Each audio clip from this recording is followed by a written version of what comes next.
Welcome to Sapa, the city in the fall. It's all good. Even through the highs and the lows, yeah, you know it's all good. It's all good. And we gon' make it, I know, cause you know it's all good, yeah. It's all good, yeah. Yeah, you know it's all good, yeah. It's all good, it's all good, it's all good, it's all good. Hey, yeah. Woke up to another day. Well, change of plans. Today we were supposed to go on the top of Sapa, but I don't know if you can see. It's very, very foggy. So going at the top of the mountain to enjoy some beautiful views, well, it's not the day for that. And you know what? It can't be any worse tomorrow, so we're just gonna push that off. And today, we're gonna learn to cook some yummy food, I think.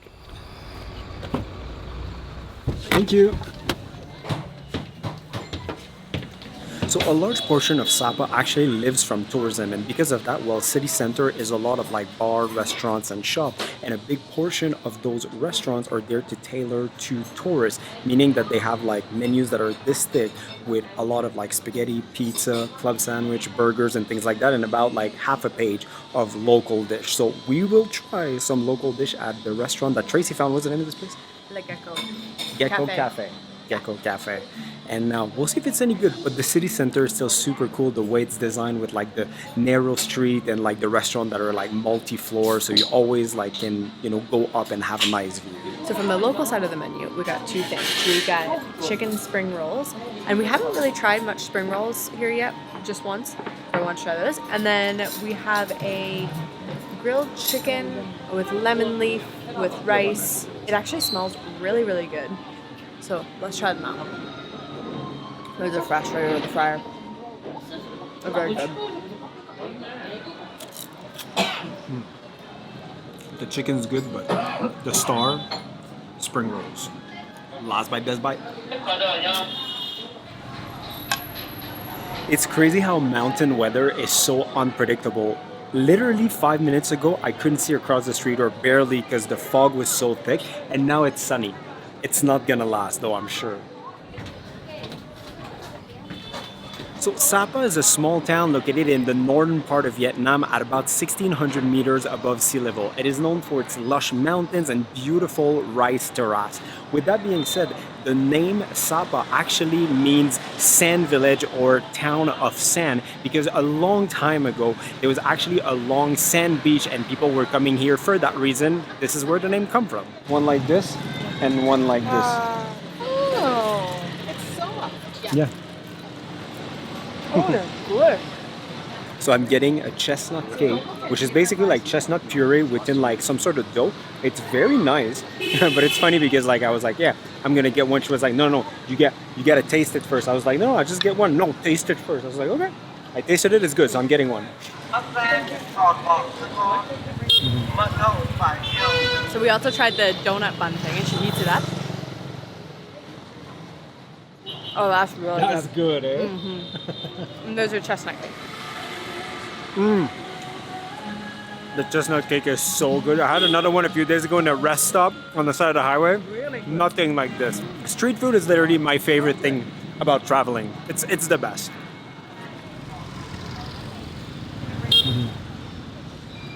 Look at that. You can literally see the clouds, like the fog rolling in right now. It's insane. I could see on the other side of the street, there's a massive like public place there, and I could see it like 15 seconds ago. Now nothing, just white.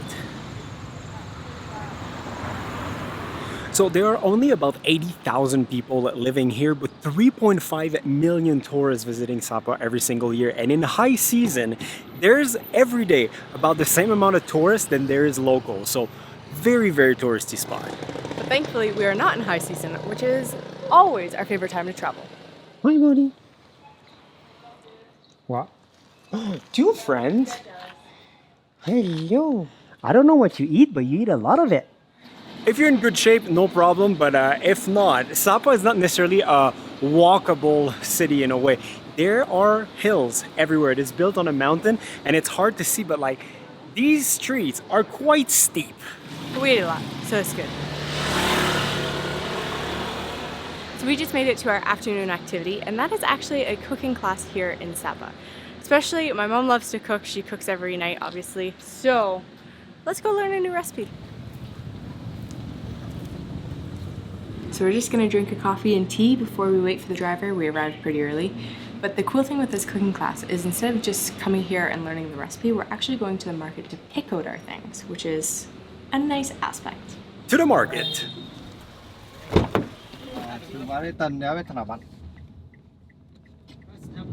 guys coming to Sapa or? Yes. Oh, this time? So this is the market in Sapa. I'm pretty sure it's actually just called Sapa Market. There's a lot of vendors. It is 2 o'clock in the afternoon, so I'm not sure if some of them are closed for the afternoon, they're more open in the morning, or it's throughout the week too. So we're coming here just to see where people buy the food.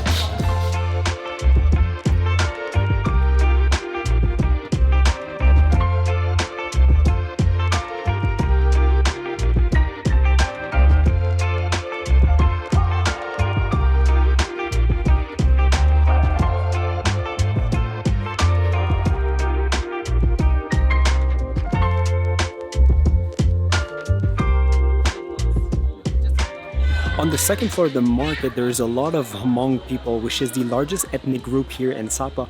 And what's unique about those people is their clothing. It is so colorful and full of pattern. It is beautiful. And they're actually making and selling the clothes here at the market as well.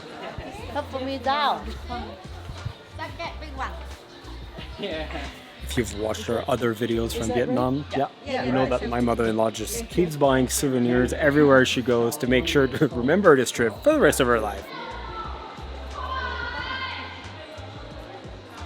After going in a few markets in Hanoi that were super like busy, hustle and bustle and everything, like here feels dead. Like lots of vendors, most of the kiosks are open, but not a lot of customers. So yes, we have had pho, and yes, we've had the spring rolls and everything. However, one dish that we've actually really come to love is buncha? Buncha. Buncha. So that is actually what we have chose to make tonight. With this cooking class, you could make the pho. I know I keep saying pho, it's pho? Pho. Pho. Or you could, if you're a vegetarian, you could do veggie spring rolls with a tofu and tomato, but this one we are most intrigued about how to make and make it back home.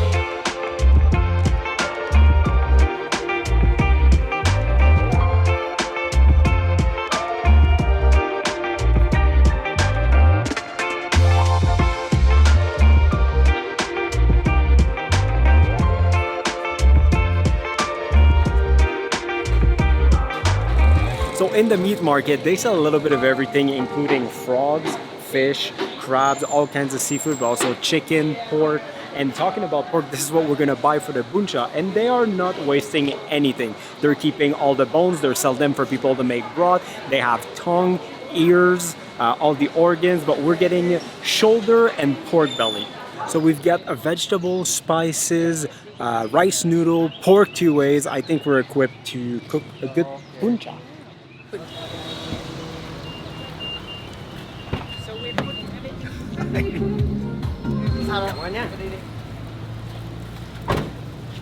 So first step is to chop up all your veggie, and that is green papaya, carrot, and karabe. That's a new vegetable for us. Not really sure what it is, but yeah. So we chopped up all those, and now we're moving on to step 2.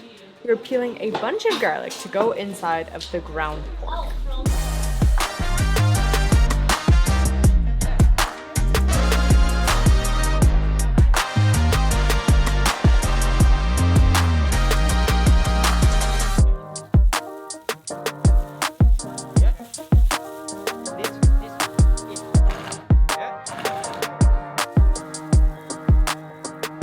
So the seasoning for the pork before we cook it is actually a little bit of lemongrass with an insane amount of onions and garlic. As long as everyone in the family eats it, then we're gonna be able to cohabitate tonight, which is great because it's a lot of garlic.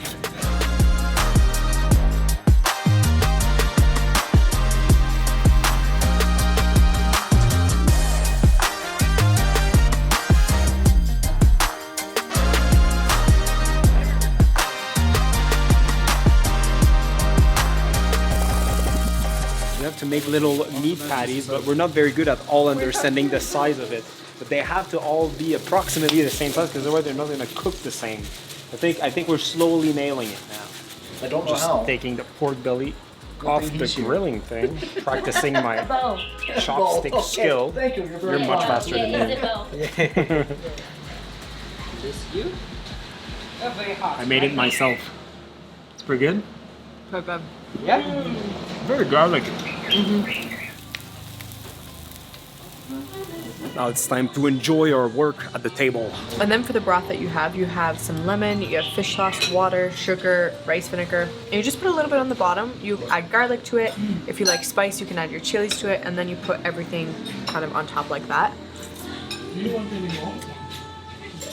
So good. Fun fact, bun cha means this is bun, the rice noodle, and then cha is just basically those meat patty. So bun cha is just exactly what you're eating. Yeah. Very good. Because we didn't eat it all, we get some doggy bags for tomorrow. Thank you so much. Thank you so much. It was a pleasure. Yeah. Great chef. Yeah. Thank you so much. Well, that was fun. That was fun. I think like it's a very good way to like kind of see a different side of the culture, especially here in Sapa because it's so touristy. Sometimes it can even be hard to find true local dish, but this is like one of the best way to actually eat the local food. Especially the fact that we like went to the market and got our food too. I Yeah, don't that know. was super interesting. That was a different way of like actually doing it. Yeah. So we are far from done from exploring Sapa, but if you want to do this, we're gonna put the link for the exacto that we've done down there. And Myrna, next time I come to Canada, I'm expecting you to make me buncha. You can make the patties. I'll make the patties. Okay. Now, as you can see, the fog is back strong, so we gotta be a little careful walking on the side of the road.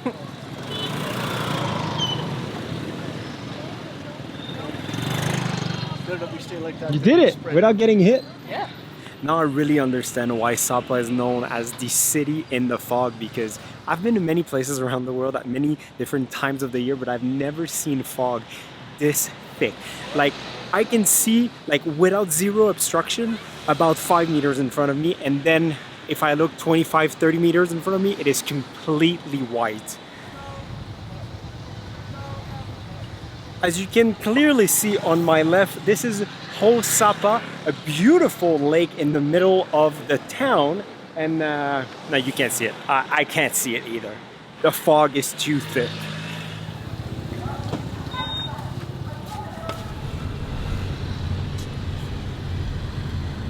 Thank you. So back to our little cottage. We're gonna take a quick shower because I smell like garlic. And then I'm gonna show you around.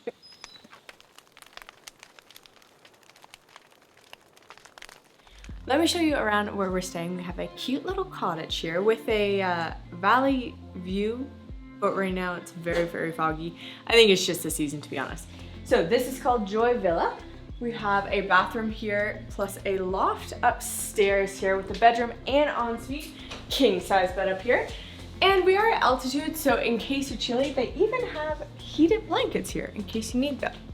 Back downstairs to the main area, we have a small little kitchen here with a 1-burner stove, toaster oven, small fridge, enough to get by. Then we have the living room here, fireplace, again, lovely view that you can't see right now. Then if you come over here, mom and dad's room, they're trying to be not in filming. We have 2 separate beds here. We'll probably push that together for them. But yeah, 2-bedroom house, AC, well, I would say heat pump because it also puts out heat as well. And if you get too cold, there's even the fireplace. Again, heated blankets. Great spot. It's gonna be real cozy. Yeah.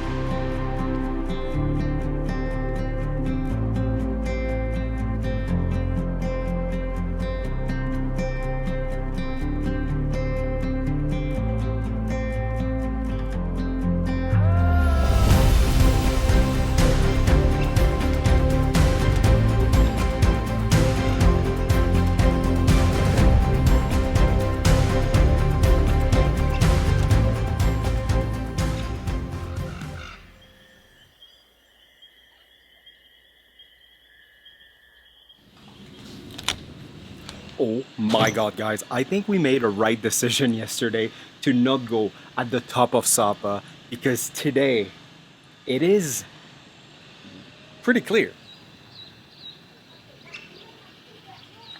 So we've been in Sapa for about 3 days now, and it is the first time that I kind of see something that resembles to the sun. So yeah, we're gonna head to town to the basically the terminal where we can start the climb of the mountain. By climb I mean we're definitely taking, I think, a train and then a cable car, but yeah, I'm super excited.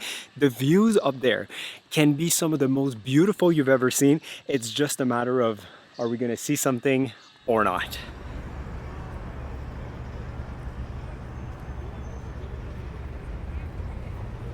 Thank you so much. Thank you. So we just made it to Sapa Station. Here's where we're gonna buy our tickets, and hopefully the weather stays on our side, because right now there's almost blue sky. So we got the tickets. We now have a funicular, we have a cable car, and then if we decide to not walk the last part, we have another train.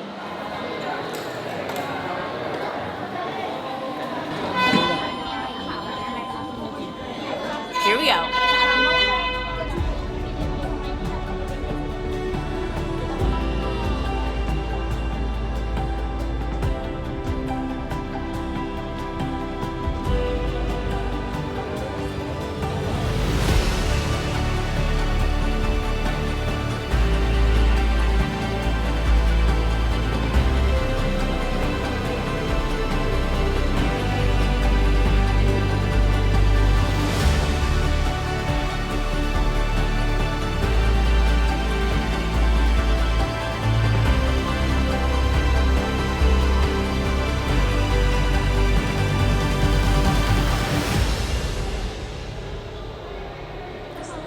I love that we have to take multiple modes of transportation to go all the way up there, and this was the funicular. Even though it was less than 5 minutes, it was beautiful, Tracy. Oh my goodness. So we are at Muanghoa Station. I don't know if I pronounce it right, probably not, but this place is like beautiful. It's just like the halfway point of where we're going. There's hotels, restaurants, beautiful gardens, but right now we're not going to explore this part. We're going to rush up, because can you see that? That's blue sky, my friend, and we got to make sure that there's still blue sky when we're at the top. Trace, let me know when you're tired walking up and I get you a horse. I know you want me to get hours.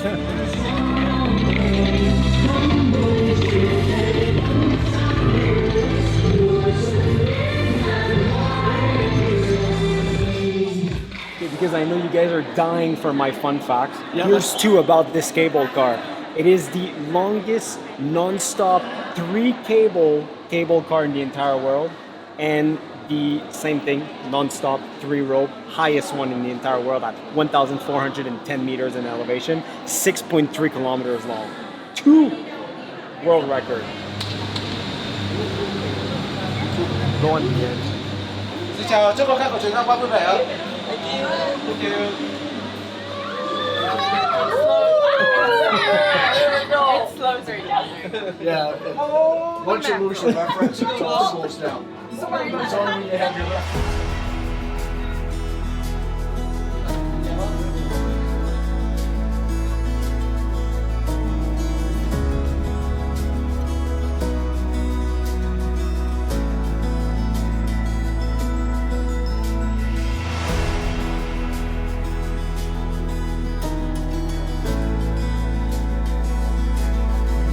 Can you hear that? That's the wind. Let me tell you, the weather is much different up here than it was at the midpoint down there. There is like blue sky there, but up there it is only fog, rain, and a lot of wind. Just in case, we got those. We are in the clouds. Well guys, we made it to the top, and as you can see, it's foggy. Very, very foggy. A little bit of rain, lots of fog, nothing that's gonna stop us, right Tracy? We're gonna go to the top of that mountain. That's the wind. That's a win. Don't lose your head, Jay! I'm trying not to. So the Fansipan Mountain is a sacred place for many of the different ethnic groups living in the Sapa region here. With that being said, I would love to tell you that these temples have this ancient, beautiful stories, but they were actually opened just like the cable car back in 2018. This is more of a tourist attraction than it is a spiritual attraction, if it makes sense. While there are a lot of pagodas here on the top and little temples around, there seems to be a big focus on the restaurants that are here. And you can buy like combo packets when you come up with the cable cars and a buffet lunch. So if you don't come here for the spiritual journey, well, come for the view. If it's not foggy, but it's foggy like more days than it's not. So most people take the second funicular to go all the way to the top, but the line was too long, so we decided to walk up, and it looked like a staircase to heaven. It literally, you see the staircase and at some point just disappears into the clouds. I don't know how many stairs, but there's a lot of them, and we're at altitude. So almost at the top of the mountain is this massive Buddha statue behind me, and this statue specifically has the Guinness World Record for the copper Buddha statue located at the highest altitude in the entire world. That was a mouthful.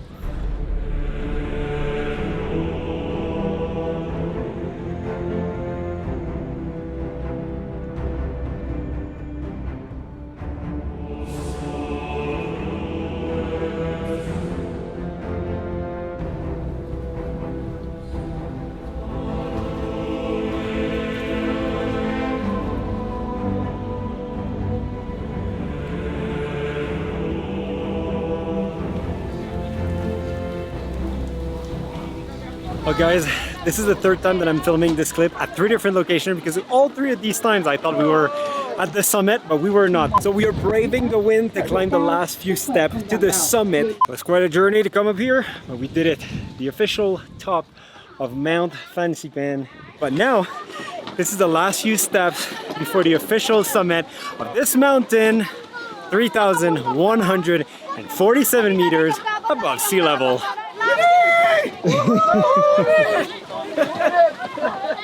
Look at this view, Jay.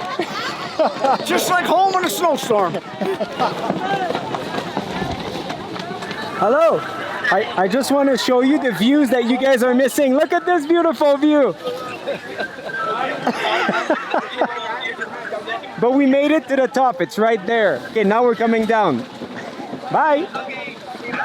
Even at the top, they're selling popcorn, bread, croissants, bail buns. Wow. So Tracy actually stayed at the midway point with our mother because, well, one, the temperature is awful, and second, the stairs are like this. So anyway, now we're just gonna go down, which is the easier part.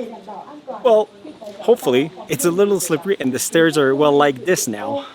Otherwise, it's crazy to think that like a big part of this entire complex on the mountain was built by people bringing the construction material on their back all the way up. Like, so if you ever come here, take a minute and appreciate that. So right there is the funicular track, the second funicular that you can take, and most people basically are buying a one-way ticket up the last part of the mountain, and then they walk back down, because guess what? You might not know that, but walking up is much harder than walking down. So yeah, and then on your way down you can explore like the temples and the other things. It is right there. But you can always, if you're crazy like us, do it walking both ways. Look at this mountain of poncho. Pro tip, instead of buying one, just come up by the exit and pick up one. Did you miss me so much? I miss you so much. Thank you. So we're out of the clouds and out of the fog, coming back down, and surprisingly, at this section there's still a little bit of blue sky left. Are we at Disney or what? Exit through a gift shop. My mother-in-law loves a good gift shop though. Oh, you guys know me. Everywhere I go, I gotta buy one shot glass, even though I don't really use them, never, because I don't really drink, but it's a nice souvenir. So we are back at the midpoint, and it would be an understatement to tell you that the weather is different here. I mean, we were all the way up the mountains there. You cannot even see the top. It is much less windy. And just as I started to record that, now it started to rain. So maybe what's on top of the mountain is coming down here. But I am so glad that we kind of skipped this part at first to go all the way up. Because even though it was very covered at the top, we had a stunning, beautiful ride in the cable car up the mountain. As I'm walking in front of one of the temples, I'm going to take back some, not all, but some of what I said earlier, that it's just basically a big tourist attraction, because I saw quite a large number of people actually going up into the temples and the big Buddha statue to pay their respect. And also, I guess it does have some sort of like spiritual aspect of it. But not gonna lie, if you look around with all the restaurants and kiosk and boutique and souvenir shop, it's mainly a tourist attraction after all.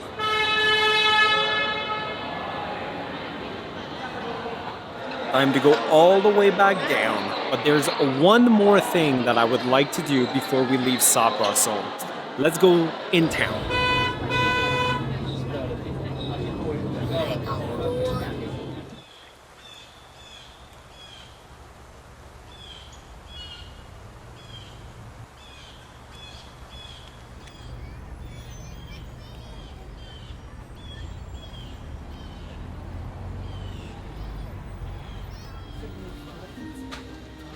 I love the address of this restaurant. It's 2 Victoria Stone steps, so I assume those are the Victoria steps. We just placed our order, and there are 2 main dish from what I understand in Sapa in Vietnam. One is the sturgeon, which looks very good, but it's fish. I've seen it elsewhere, but something that's unique to this specific place is black chicken. And it's not black because of spices or anything like that. It's actually the chicken skin itself that's black. It's a special breed of chicken that only is raised in this part of Vietnam. So I'm very excited about that. Apparently it's really good. Okay, so we got the hot pot. It's a weird concept when you think about it, to go to a restaurant and you pay to cook your own food, but I'm here for it. So first of all, we get a massive plate of bok choy. I don't know if I'm gonna eat all of that. Then we got some tofu, corn. We've got packs of noodle to put in there as well. The broth seems to be like, there's tomatoes, there's shallots, onions, and some sort of like salty broth, but the star is the black chicken. You see like the skin? It's actually black chicken. So this is basically like a full black chicken that's just chopped up. Like there's the head, there's the feet, there's like, there you go, there's the heart right there. You get a little bit of everything. First bite of black chicken, like it's crazy. Look at the skin. Just fully black. Okay, chicken bite. That's good chicken. That's like, I don't know how to explain it. It's like, it tastes like chicken, but it tastes like more. It's really, really good. I mean, the broth could be responsible for a lot of the flavor as well, but like the meat itself, even in the middle, tastes really, really nice. Well, there's a lot of bok choy left, but technically I ate a full chicken. The only thing left is this. I don't eat those just because, I mean, I don't like the skin as much. And otherwise, last bite, the heart. Because this is how you feel the power of the chicken. Well, I mean, this is the only time in my life that I had black chicken, but I have to say this was delicious. I might even like black chicken more than white chicken. So if you're ever in this area, good black chicken here at Annie's Hotel and Restaurant, 2 Victoria Stone Street. Thank you so much. Thank you. These were so good the other day when we had them. We just had to come back for our dessert from our lunch. They're so good. As delicious as yesterday. Uh-huh. Can I have a bite? Oh yeah, those donuts are incredible. So Sapa, what a beautiful little mountain town. It is incredible. I highly suggest you come visit. With that being said, lots of fog. The weather is very unpredictable, so you just gotta come and hope for the best. And if you have the opportunity of like seeing just a little glimpse of those beautiful rice terraces, it's gonna be worth it. Disclaimer, we are in the middle of, like when this is being recorded, we are in the middle of just the beginning of rainy season. Yeah, so it's kind of the worst of the worst. So that impacts it for sure. But I think it's a great, cute little town to come to. I'd say you only need a couple, like 3 nights. Yeah. If you want to take it slow. Yeah. If you want to go like fast and just check it off your bucket list, then you probably only need a day. Yeah. And a half. Otherwise, tomorrow we are heading back to Hanoi for a few days, and we are doing, what, 2 or 3 other places in Vietnam? 1, 2, 3. Yeah. So make sure to subscribe, follow along, and until next time, see you guys. In the next one. Is your mouth full of donut? Yeah, it was.